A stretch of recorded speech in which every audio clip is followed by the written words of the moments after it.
নমস্কার বন্ধুরা, আমার এই চ্যানেলে আপনাদের স্বাগত। আজকে আমি একটি সহজ পদ্ধতিতে বানানো মিষ্টির রেসিপি আপনাদের সঙ্গে শেয়ার করব।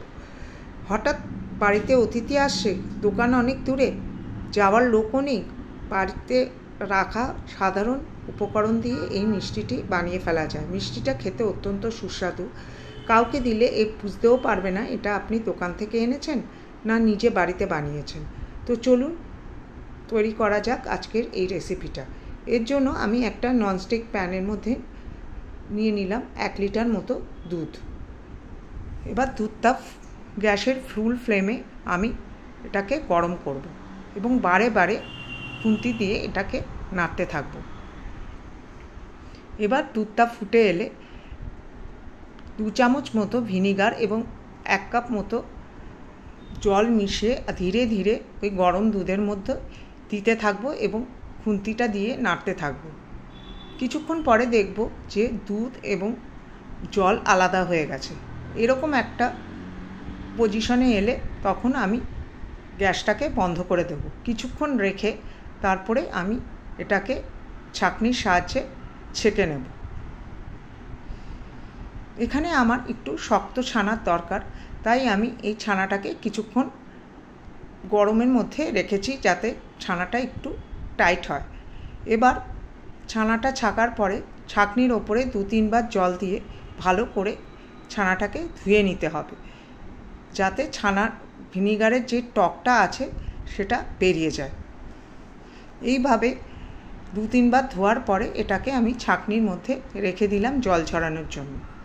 এবার একটা মিক্সার গ্রাইন্ডারে নিয়ে নিলাম 1/3 কাপ মতো চিনিটা আপনারা নিজেদের স্বাদ অনুযায়ী দেবেন। তার মধ্যে নিয়ে নিলাম 7-8টা কাজু বাদাম এবং কিছু এলাচির গুঁড়ো। ভালো করে গ্রাইন্ড করে নিলাম এবং একটা পাত্রে সবগুলো গ্রাইন্ড করা জিনিস তুলে রাখলাম। এবার তার মধ্যে দিয়ে দিলাম 1/4 কাপ মতো আমি কোকোনাট পাউডার আর 1/4 কাপ মিল্ক পাউডার। আর যেই ছানাটা আমি ঝরাতে রেখেছিলাম জল, সেটা জল ঝরে গেলে ওর মধ্যে দিয়ে দিলাম। এর সময় খেয়াল রাখতে হবে ছানার মধ্যে যেন জল না থাকে এবং ছানাটা যেন ঠান্ডা থাকে।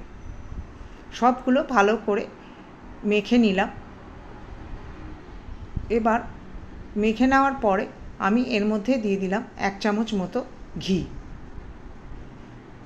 আবার সব কিছু মিশিয়ে মেখে নিলাম পুরো মণ্ডটাকে আরেকবার।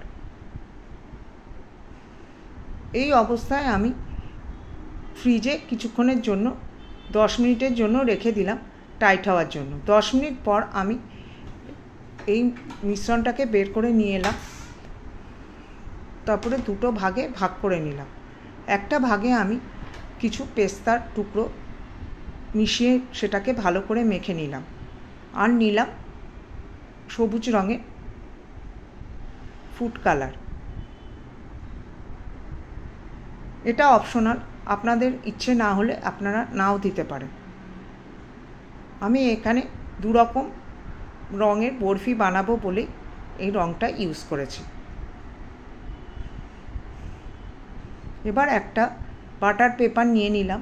তার মধ্যে যেটা আমি রং করিনি সেই পোর্শনটা আমি ভালো করে লম্বাটে আকার দিয়ে নিলাম। বাটার পেপারের মধ্যে এটা লেগে যাচ্ছিল, এই জন্য আমি সামান্য ঘি ওর মধ্যে দিয়ে দিলাম এবং ভালো করে এটাকে স্কোয়ার শেপ দিয়ে নিলাম।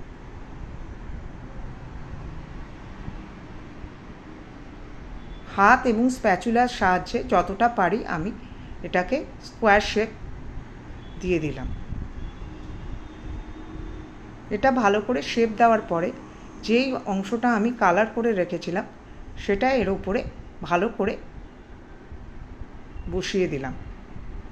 একইভাবে স্প্যাচুলা ও হাতের সাহায্যে ওর মধ্যে ভালোভাবে লাগিয়ে দিলাম।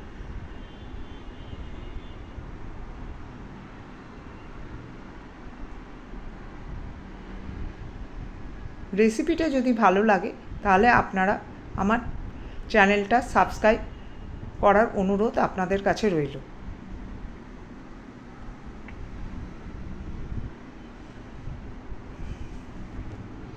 এইবার ভালো করে শেপ দেওয়ার পর আমি এটাকে পেঁচিয়ে নেব বাটার পেপার দিয়ে, যতটা পারি টাইট করে। ঘুরিয়ে ঘুরিয়ে ভালো করে বাটার পেপারটা ওই মিষ্টিটার ওপরে ভালো করে লাগিয়ে নিলাম। এবার এটা করার পর আমি আধ ঘন্টার জন্য ফ্রিজে রেখে দিলাম।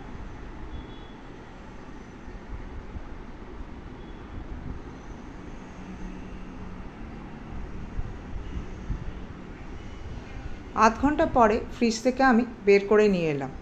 আপনাদের যদি খুব তাড়া থাকে তাহলে আপনারা ফ্রিজারে 10 মিনিটের জন্য রেখে দিতে পারেন। এবার আমি একটা 2-3টে সিলভার ওয়াক নিয়ে তার উপরে লাগিয়ে দিলাম। এইভাবে আমি সিলভার ওয়াকটা লাগিয়ে দিলাম। এখানে আমি সিলভার ওয়াকটা ঠিকমতো লাগাতে পারিনি, এটা অবশ্যই অপশনাল, আপনারা যদি না চান তো নাও লাগাতে পারেন। তবে গেস্টদের সামনে এইভাবে পরিবেশন করলে সকলেই খুব ভালো লাগবে, নিজেরও খুব ভালো লাগবে এবং তারাও বুঝতে পারবে না এটা আপনি বানিয়েছেন না দোকান থেকে কিনে এনেছেন। তারপর আমি এটাকে ডেকোরেশন করে দিলাম ওপরে পেস্তা টুকরো দিয়ে। তারপরে প্রত্যেকটা ছুরির সাহায্যে আস্তে আস্তে কেটে নিলাম। দেখুন কত কম উপকরণে কতগুলো মিষ্টি আমার তৈরি হয়ে গেল। মিষ্টিটা বাড়িতে বানিয়ে দেখবেন কতটা ভালো হয়। বানালে যদি আপনাদের ভালো লাগে তাহলে আমাকে একটা লাইক শেয়ার করতে ভুলবেন না। এইভাবে আমি একটা প্লেটের ওপর প্রত্যেকটা সাজিয়ে নিলাম।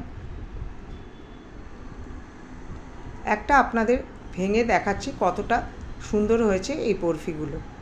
ওপরে আমি ডেকোরেট করে দিলাম বা গার্নিশ করে দিলাম টুকরো পেস্তা দিয়ে। দেখুন কতটা নরম হয়েছে এই বরফিটা। এরকম মজার মজার রেসিপি জানার জন্য আমার চ্যানেলটা সাবস্ক্রাইব করতে ভুলবেন না। দেখা হবে পরের একটা রেসিপি নিয়ে।